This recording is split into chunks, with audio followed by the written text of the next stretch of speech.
Hi everyone, my name is Florence. Welcome to Winter Moment magazine. Our program today, we're going to talk about women and also some short stories. We're going to know what a lot of women are doing in Wyndham, and some of them are working, are mothers, and we want to know about them too. So that's why I want to introduce also another special guest. Hello. Hi, Florence. How are you? Good. How are you? What's your name? My name is Tasmiha Taraftar. So yeah, Dr. Tasmiha Taraftar. Awesome. My name is Florence. Yes. Nice meeting you. Thank you. Tell me about yourself and how is your work going, especially in this pandemic? In the first half of the pandemic, actually, I was very busy because I submitted my PhD thesis in February and I got the feedback from the examiners in May. So I was very busy, adjusting all those feedbacks. I'm a sessional academic at RMIT University and I did my PhD in management. I have also studied my master's from University of Canberra. So I was very busy teaching and, adjusting my thesis. But from the second, phase of the lockdown, when I got my degree, when it was awarded, I thought I needed a creative break, because I have been involved in a very rigid, very structured writing for so long. So I wanted to take like an exit. So I kept myself busy in writing poems, publishing in my own blog. I have my own blogs. I wrote a children's book. And I hope to write more books. And I was also doing my own research for my own projects. So I was very busy, so I didn't really feel bored, throughout the time. But I did feel despair, there was a sense of detachment, you don't know what's going to happen in the future. So there was a mixed feeling, I would say, as many did. Yes. I agree with you. People feeling lost, people feeling like not welcoming, people feel like, I don't know what I am, who I am, what am I going to do? I know those feelings. We went through a lot. Yes. So any message you want to say for other women during your work and this pandemic? I think you did work hard. I kept myself busy through, my projects and writing and through my teaching, but I felt that there, in this pandemic, what I thought, women needed to voice, and maybe there were a large percentage of women who felt very voiceless.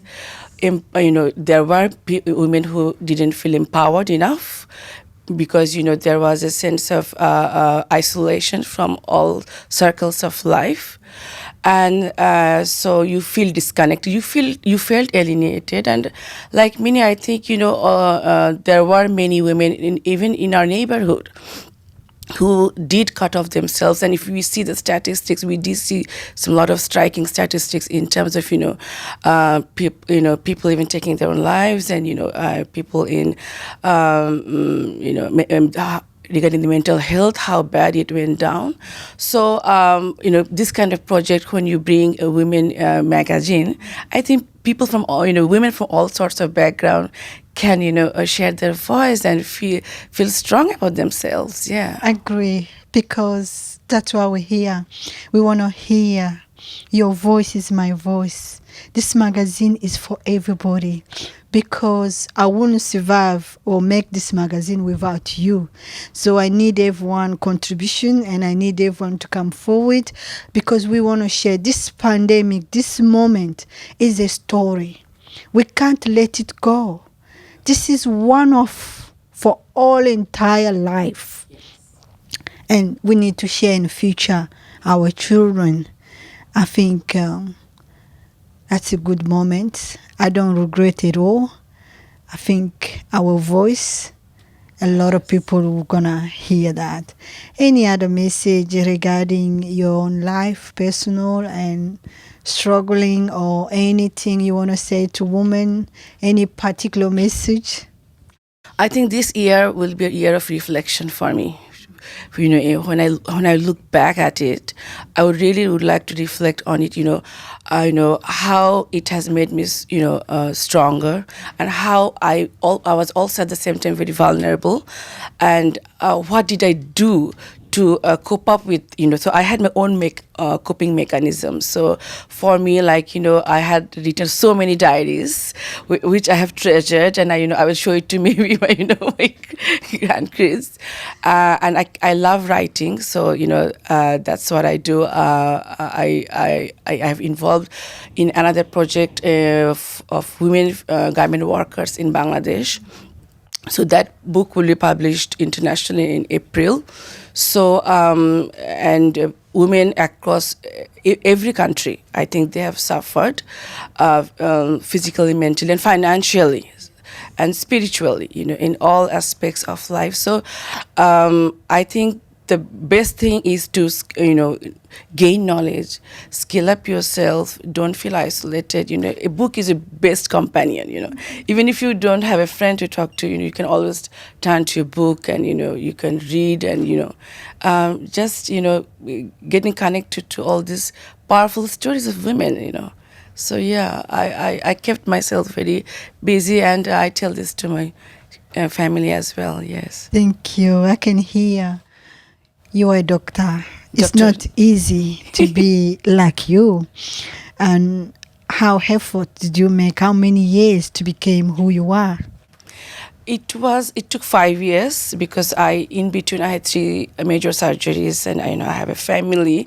But PhD is not writing all the time. There are a lot of things. PhD is like you become an institution yourself. Keeping up with your supervisors. Maintaining a family. I was working at the same time. So after 4.5 years, I changed my supervisor. And after that, within 8 months, I completed my PhD. So, whatever happened, if you feel as a woman that things are not working for you at work, in relationship, or wherever, you should, I say, you should speak up for yourself. You should live for yourself first. Love yourself, and take care of your soul. That's so important. Then you can look after your family and friends, and you enrich those relationships forever. So I agree. yeah, I agree with you, because in our tradition, when I grew up, it's like you put family first. When we came in a Western country, I struggled a bit about it. How am I put myself first before, and I'm learning to say no. It took me years to say no, but I'm trying hard. I come from the same background. I think we share the same cultural values. So, my mom used to always tell me that, you should always bend your head down when you're talking to a man. You should not look into someone's eyes when you're talking. But when I came to Australia, things were totally different. When I had male supervisors, where I had to look into their eyes and put my arguments on the table. So I really struggled.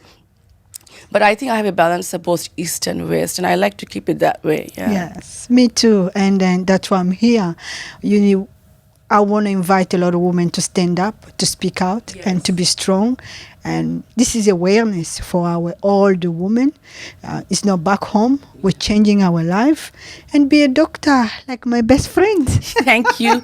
And doing it in a soft way. I believe I still have those values of being soft and politeness. So yeah, those are very important values to me that I have inherited. Good. Last message before we finish. We just have 1 minute to go. Yes. Love yourself first, and then, you have the world to you. I would say that. Thank you. I'm going to invite you in my blog, in Wyndham Woman magazine. She's going to share some of her story. Thank you so much, Florence. Thank you for having me. Thank you. Bye. Bye.